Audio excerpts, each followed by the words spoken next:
ஒரு தடவை காந்திஜியின் ஆசிரமத்தில் அவரது மகன் மணிலால் இருந்தார். சிலர் வெளியிலிருந்து வந்திருந்தார்கள். ஆசிரமத்தில் உப்பு கலந்த கிச்சடி தயாரிக்கப்பட்டது. காந்திஜியின் ஆசிரமத்தில் உப்பு இல்லாமல் உண்ணும் விரதம் நடந்து கொண்டிருந்தது. 1 மாத விரதத்தில் 15 நாட்களில் மணிலால் அந்த உப்பில்லாத உணவை சாப்பிட்டு அழுத்து விட்டான். மணிலால் சொன்னான், இன்று கிச்சடி மோர்க்குழம்பு தயாராகி இருக்கிறது, நான் சாப்பிடவா? காந்திஜி இதை அறிந்ததும் பரிமாறும் இடத்திற்கு சென்றார். அப்போது விருந்தினர்களுக்கு உணவு வழங்கிவிட்டு வந்த மணிலாலை பார்த்து, மகனே, நீ விரதம் வைத்திருக்கிறாய் அல்லவா? அவர் சொன்னார், இன்று ஒரு நாள் நான் கொஞ்சம் சாப்பிட்டு பிறகு 15 நாட்கள் தொடர்வேன். அதன் பிறகு 30 நாளுக்கு பதிலாக 31 நாள் 32 நாட்கள் இருப்பேன். காந்திஜி பார்த்தார். வாலிப மகனை நேரடியாகச் சொன்னால் நன்றாக இருக்காது, அவன் மனம் பலவீனமாகிவிடும். காந்திஜி தன் காதை பிடித்து தன்னையே அறையத் தொடங்கினார்.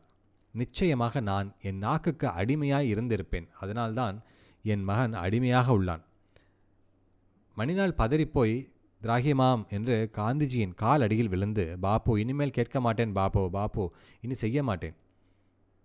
எவ்வாறு உறுதியான மனநிலையுடன் காந்திஜி இருந்தார்!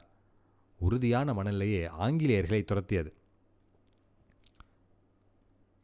ஆங்கிலேயர்களை புறக்கணிக்க முடிந்தது என்றால் உன் மனதில் உள்ள காமம், கோபம், அறியாமை, மாயையை உறுதியுடன் நீக்க ஏன் முடியாது?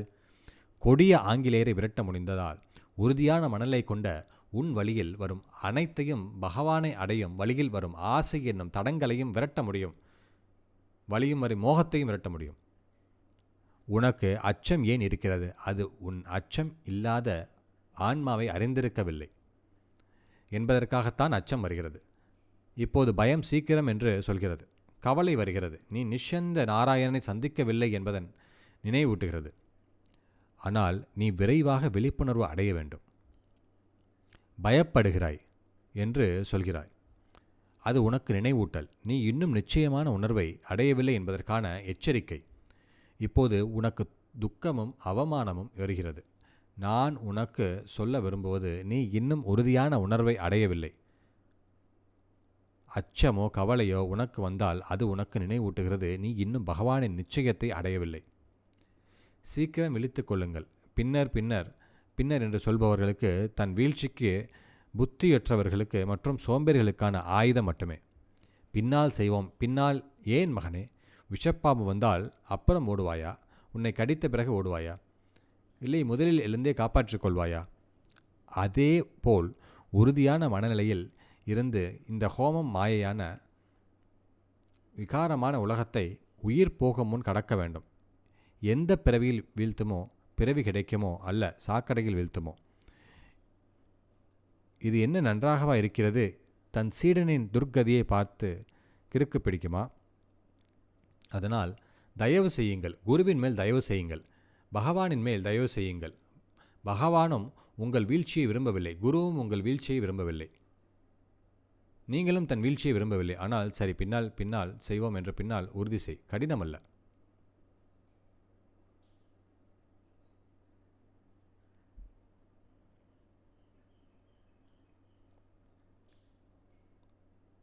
பகவானை அடையும் வழியில் வரும் பலவீனத்தை நீக்குங்கள்.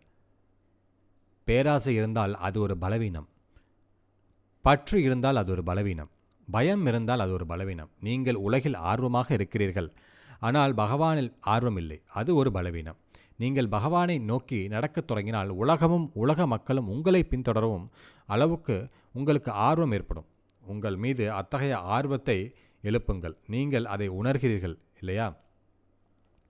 தெய்வீக ஆர்வம் உள்ளவர்களை உலக மக்கள் பின்பற்றுகிறார்கள். இத்தகைய மகா புருஷரை எங்கேயாவது பார்த்திருக்கிறீர்களா? பிறகு உன் தந்தைக்கு என்ன? ஜபத்தில் தியானத்தில் மனம் செலுத்த முடியலை, எந்த மகிழ்ச்சியும் வரவில்லை என்றால் ஆழ்ந்த மூச்சை எடுத்து ஓம் சாந்தி அல்லது ஓம் ஆனந்த் என்று உச்சரியுங்கள். நீங்கள் உங்கள் மூச்சை பிடித்து 1 முதல் 1.25 நிமிடங்கள் வரை ஜபித்தால் உங்கள் மன உறுதி, புத்தி மற்றும் பக்தி விரைவாக அதிகரிக்கும். உங்கள் மூச்சை பிடித்து கொள்வதோடு மலம் கழிக்கும் இடத்தை இழுத்து பிடியுங்கள். இது மூலபந்தம் என்று அழைக்கப்படுகிறது.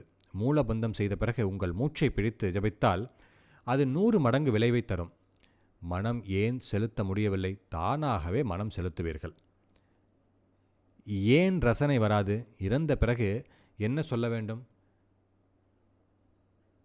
இப்போதே வர வேண்டும், இந்த பிறவியிலேயே வர வேண்டும். சரி, பிறகு செய்வோம், பிறகு பார்ப்போம், பிறகு. இப்போதைக்கு நிகழ்காலத்தில் சச்சிதானந்த பகவான் கிடைப்பார். இறந்த பிறகு பகவானை பெறுவீர்கள் என்றால் நிகழ்காலத்தில் பகவானை அவமதிக்கிறீர்கள். முன்பு நாம் துக்கத்தை கண்டோம். இப்படி பார்த்தால் இப்போது மகிழ்ச்சியின் வடிவத்தில் இருக்கும் பகவானை இருப்பை அவமதிக்கிறீர்கள். கடந்த காலத்திற்காக துக்கப்படாதீர்கள். எதிர்காலத்தை பற்றி பயப்படாதீர்கள். அனைத்தையும் அறிந்த பகவானை நேசிக்காமல் நிகழ்காலத்தில் வாழாதீர்கள். வளம் வராமல் நான் உன்னுடையவன் பிரபு. பகவானை உங்களுடையதாகவும் உங்களை பகவானுடையதாகவும் கருதுவது போல் உங்கள் தவம் ஜபம் அத்தனை பலன் அளிக்காது. இவ்வாறு சிறிது அளவு செய்தாலும் போதுமானது. நீங்கள் இப்போது அதை செய்யலாம். நீங்கள் என்ன நினைக்கிறீர்கள்? உண்மையில் பகவான் நம்முடையவர் இருக்கிறார். எப்போதும் நம்முடையவராகவே இருக்கிறார். இந்த உலகமும் இந்த உடலும் முன்பு நம்முடையதாக இல்லை, பின்னர் நம்முடையதாக இருக்கிறது. அது ஒவ்வொரு நாளும் மாறுகிறது. ஆனால் மாறுபவரை அறிந்தவர் அப்படியே இருக்கிறார். என் குழந்தை பருவம் மாறிவிட்டது, ஆனால் அதை அறிந்தவர் நான் தான். நீங்கள் என்ன நினைக்கிறீர்கள்? துக்கங்கள் மாறிவிட்டன, மகிழ்ச்சி மாறிவிட்டது, தாடி மற்றும் மீசை கூட மாறிவிட்டன. ஆனால் அதை அறிந்தவர் நான் மாறவில்லை. அந்த நான் யார்? நீங்கள் ஆழமாக பார்த்தால் அலையும் நீரும் ஒன்று போல ஆன்மாவும் பரமாத்மாவும் ஒன்று. ஆஹா, இது எவ்வளவு எளிமையானது! அந்த ஆன்மா தூரத்திலோ அரிதாகவோ இல்லை. அது ஒரு அந்நியனோ. எதிர்காலத்தில் நீங்கள் அதை சந்திப்பீர்கள் என்று கூட நினைக்காதீர்கள். ஒரு உறுதியான தீர்மானத்தை எடுங்கள்.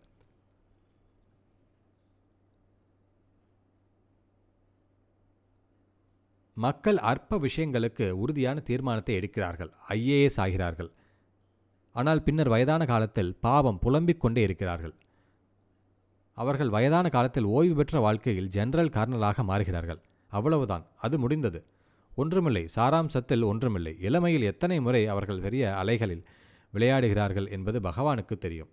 ஆனால் முதுமையில் பாருங்கள், எதுவும் நடக்காது. ஆனால் நீங்கள் நித்தியத்திற்கு உறுதியாக இருந்தால், ஆஹா, முதுமையில் என்னை பாருங்கள், நான் இளைஞர்களின் தந்தையராகிவிட்டேன். நீங்கள் என்ன நினைக்கிறீர்கள்? அஞ்சலில் பாபுஜியை தரிசனம் செய்து, ஆஹா, இதுவும் ஒரு வாழ்க்கையா என்று தோன்றுகிறது இல்லையா?